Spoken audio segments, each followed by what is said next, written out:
Hello everyone, and welcome to Learning with Lee, where we discuss nature and wildlife on Kiowa Island.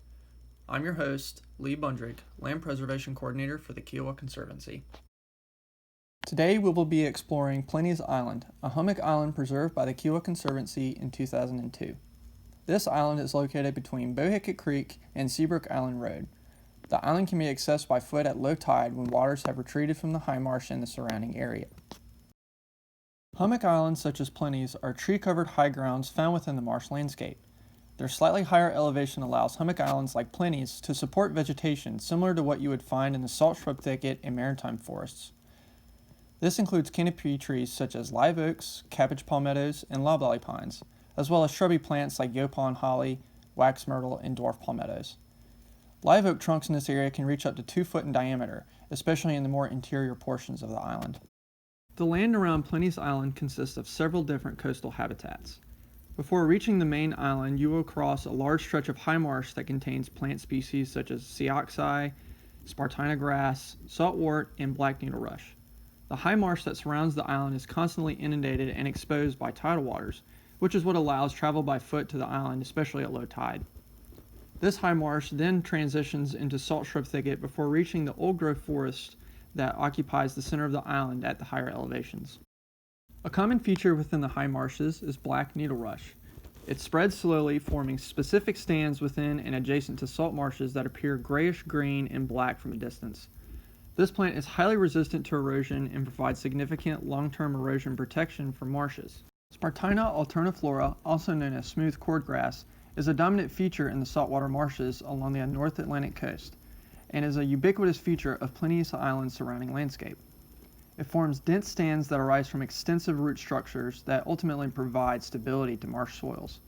The grass can range from 1 to 7 feet tall, depending on its location within the marsh relative to open waters. Because Spartina grass is an annual grass, it dies in the fall. Tides move their dead stems around, accumulating a bunch of them over time and eventually collecting in the high marsh areas. The accumulation of this is referred to as rack. These racks also contain seeds from the Spartina grass, and when they move around due to the tides, they also spread their seeds throughout the marsh areas. Marsh periwinkle snails, from the genus Littorina, are a type of snail found in the intertidal zones of the salt marsh. They prey primarily on the blades of Spartina cordgrass and are a naturalized species with a range in the United States from New Jersey to Texas.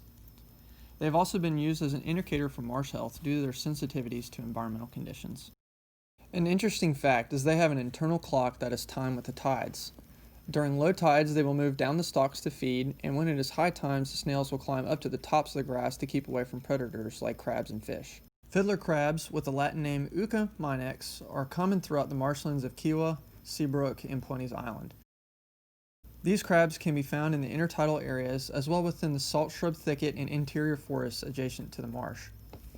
This species is known by its most distinguished trait, a large claw found on the male crabs that is disproportionately larger than the other. Fiddler crabs are detritivores, eating decayed matter within the marsh soils. This plays a vital role in keeping the marsh clean and healthy for the other marsh species.